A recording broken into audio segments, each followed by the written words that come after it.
この物語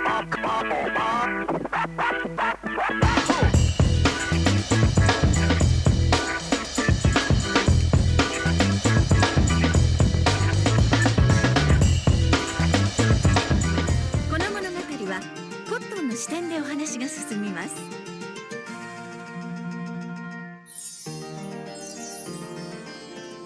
女王様大変です。隣国からも全てのウィローが消えたそうです。やはり最近の異変と何か関係が？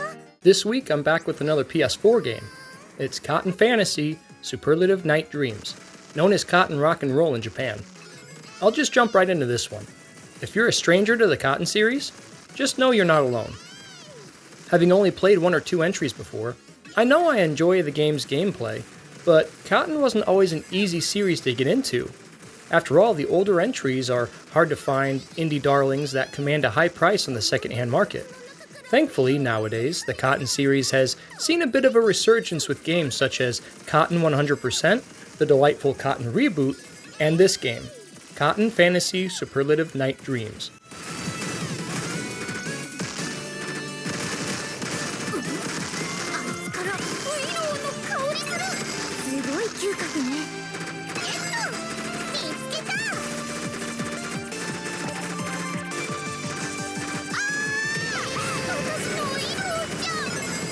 Cotton is a series of cutesy, side-scrolling shoot-em-ups, or shmups for short. It all starts with a prophecy. An old woman tells of a time when all the willows disappear. Only one person can retrieve them back to the land. That's when Cotton and Silk, the main characters, come in. They're on the hunt for missing willows, the fairy word for candy, I assume. They seem to elude Cotton and Silk everywhere they go. Random events occur that send the candy flying, and the villainous Takut swipes in to steal them before Cotton can enjoy even one of them. Takut would even jump into a weaponized mech suit in space and shoot you with missiles just to defend him. Respect. I think Cotton should settle for an apple, if you ask me. That's most of the storyline in a nutshell. Each character shares the same cutscenes, so after the first playthrough, just skip all the cutscenes and go to the next level.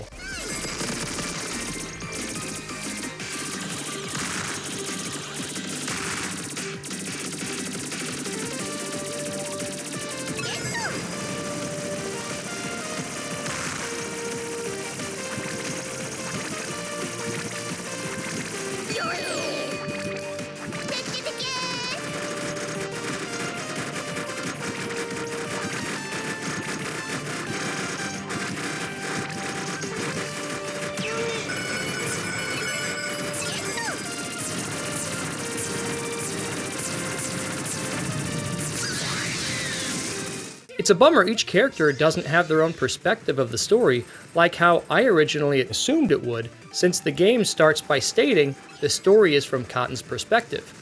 Its arcade gameplay is such that still begs to be played more than once. Even if the story is simple and not all that creative, it's silly and fun. The humor may not be everyone's cup of tea, but at least the gameplay makes up for that in droves.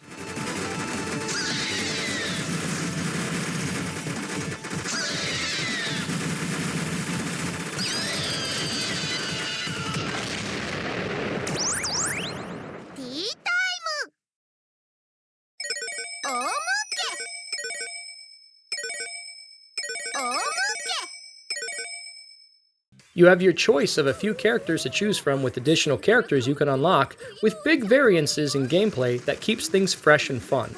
You can also play the story mode levels in any order, other than the final stage of course. There's only one more game mode on the main menu, and that's practice. If you're having trouble with a particular part of a given level, you can play through it in its entirety and train yourself for whatever the game will throw at you. It's pretty easy, even on harder difficulties.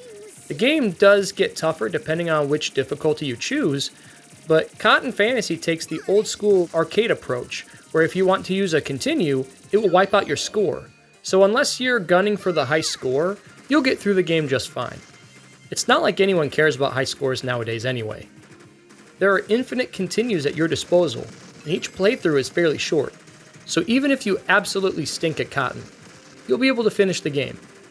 Depending on what you believe, You may think that its accessibility is the game's weakness, but I happen to think it's to the game's strength.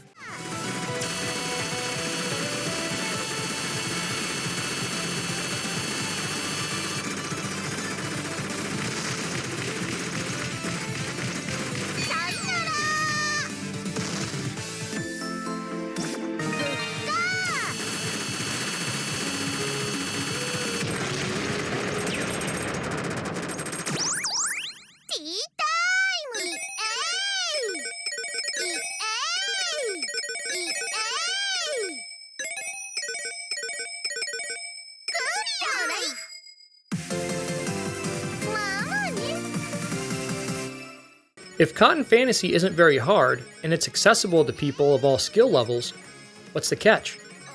Well, in my opinion, not much. Again, it depends on your preferences. After playing through the story for the first time, I immediately wanted to jump back in and try a new character. But it was early in the morning and I had to work in a few hours. Priorities, you gotta love them. The only thing that made me annoyed, to the tiniest degree, are the in-game items. These items vary depending on the character that you play as, but most enemies drop them whenever they're killed, and the game is absolutely littered with them as a result. For example, Cotton can collect a colored crystal that looks kind of like floating Mike and Ike's candy. They can change color depending on how many times you shoot them. If you are partial to a particular weapon, and you run into another one, especially in fast-paced stages, you'll be wondering why or how your shots changed. There'll be times where you mistakenly pick up another weapon when you don't want to, and that may cause you to get killed occasionally. It's not as big of a deal as it sounds, just a minor annoyance, especially since you cannot stack weapons of the same color to make your shots more powerful. At least you can easily go back to your weapon of choice.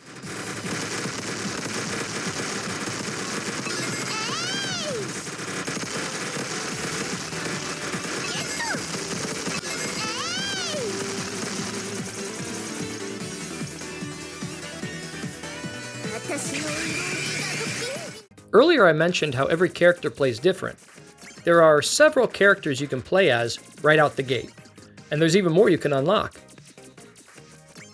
Each of them have their own unique style of gameplay, so if you play as one but you don't like their shtick, you can try another one until you find what character works best for you.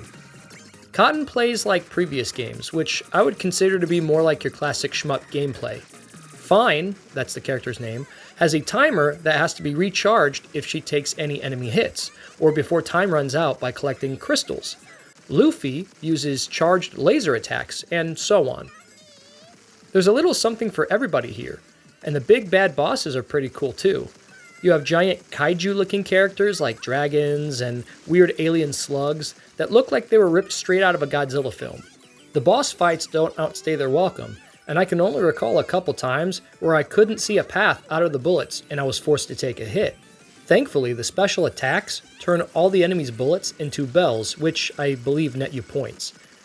You only get a small number of them per level, so if you save them until the end of level boss, you might be able to remove them from the equation without even taking a single hit.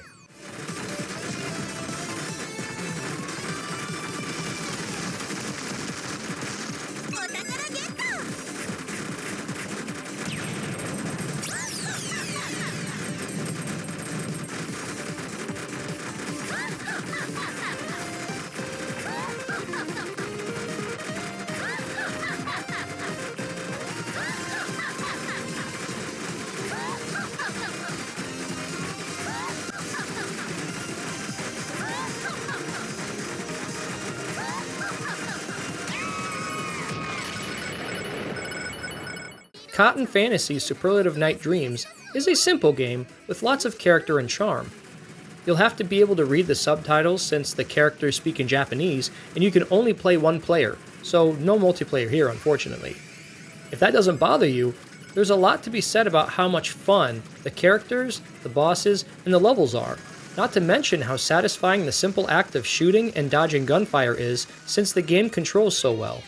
I know I didn't get into much detail about the music, but it's upbeat and lends itself well to the happy, whimsical nature of the game's aesthetic. If you're looking to get into shoot-em-ups and don't know where to start, or you're just trying to get someone you know into the genre, this is the perfect game for that. Plenty of chill vibes and fun to be had. I picked this one up for 20 bucks used at GameStop about a month ago. So you'll likely find it out there for fairly cheap as well. Whether you get it on PS4, Switch, or PC, you're bound to enjoy every minute.